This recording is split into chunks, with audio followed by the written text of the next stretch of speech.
Hello, and welcome to another episode of Sermon Braindump.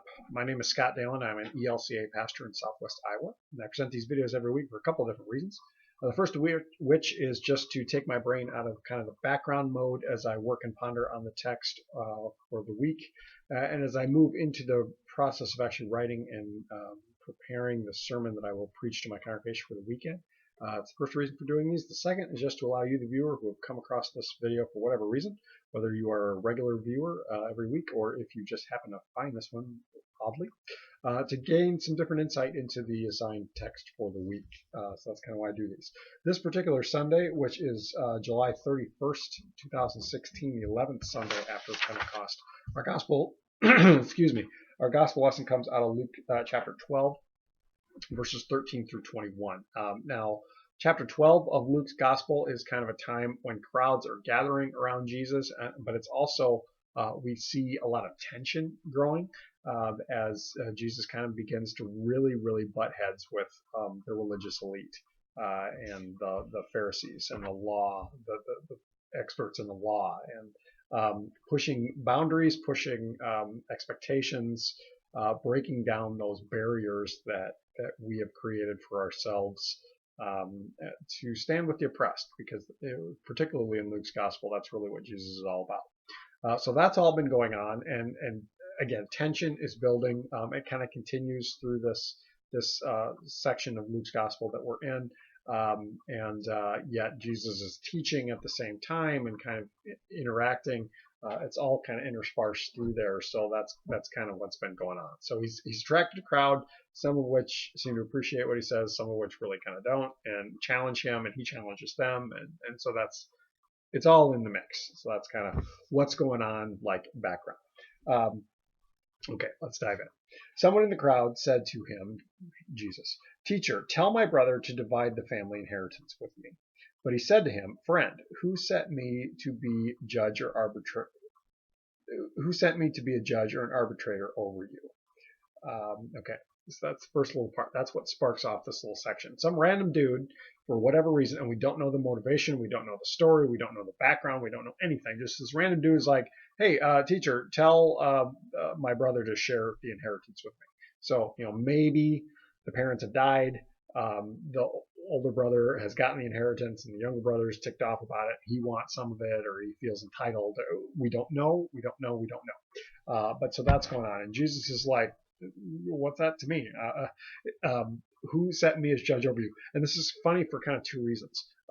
One, well, God made you the judge and the arbitrator, and we hear that. And in the last days, in fact, we confess it within the creed, he will come again to judge the living and the dead. So we've got that going on. But on the flip side, Jesus is like, "Dude, this is a family squabble. No, I'm not getting in the middle of that one." And there are other people who would do that. There were what we would call a judge now, or a justice of the peace, or whatever. People who would make that judgment call for them. Jesus doesn't have to. So that's kind of what's going on. But that sparks off this whole discussion. And he said to them, "Take care, be on your guard against all kinds of greed, for one's life does not consist in the abundance of possessions." Okay, so what's interesting about that is it lists it as greed, but if we look at the original language, it could be called it's hard to say, covetousness, to covet, which is to desire to have that which your neighbor has. Now, that's very similar in scope to when we think of greed, because to be greedy is I want more, I want more, I want more,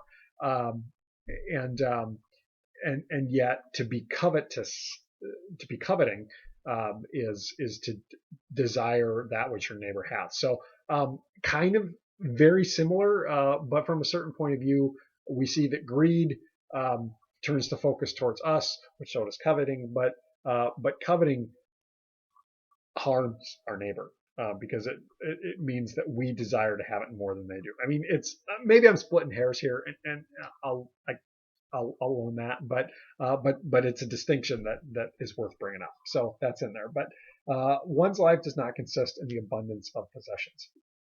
Then he told them this parable: the land of a rich man produced abundantly, and he thought to himself, "What shall I do? For I have no place to store my crops." Then he said, I will do this. I will pull down my barns and build larger ones, and there I will store all of my grain and my goods. And I will say to my soul, Soul, you have ample goods laid up for many years. Relax, eat, drink, and be merry. But God said to him, You fool, this very night your life is being demanded of you, and the things that you have prepared, whose will they be? So it is with those who store up treasures for themselves, but are not rich towards God. Okay, so that's it. It's pretty short reading all around. This is an interesting little parable. More often than not, when we encounter it, it tends to get thrown up as a shot against the rich or the 1%, or that wealth is bad, and that it's important to make the distinction that that's not really what Jesus is saying here. The warning is against greed or coveting, like I mentioned before. It's not about wealth. Wealth in itself is not a bad thing. And of course, we hear the sayings, money is the root of all evil, but that's not what Jesus is saying. What Jesus is saying is greed is the problem. So we have this parable of this random rich landowner, who has a particularly good year, so much so that he can't store all of the grain, all of the fruits of that his land has produced. So what does he do? The first thing he does is he consults himself, and we see that a lot. This guy is self-centered, and he talks to himself. He has a conversation with himself. Now, granted, I do that all the time. I have conversations with myself a lot, but I also tend to talk to other people. So, important distinction.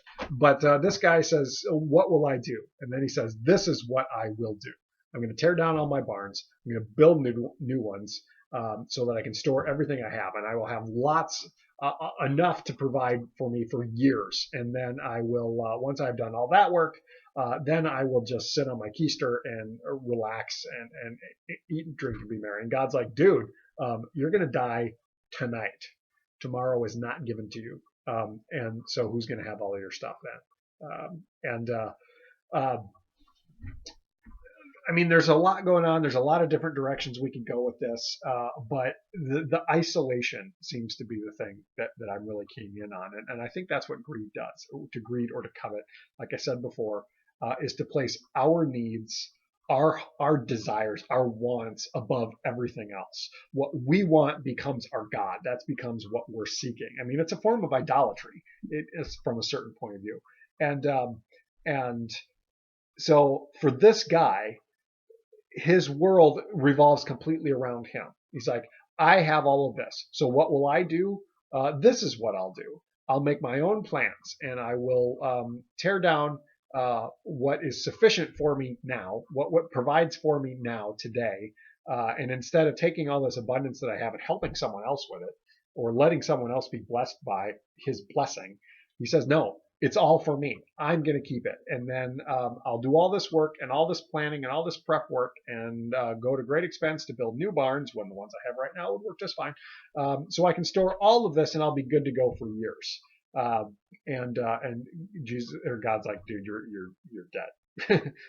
And because your world has revolved around you and your needs and your wants, and only that for you, you have no one to share it with.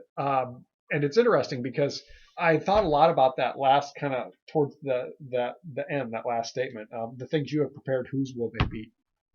And from one standpoint, it's like, okay, you're going to be dead, so this is all just going to be laying around and anyone can pick it up. That's one interpretation of that. On the flip side, I thought about it. It's you have no one with you.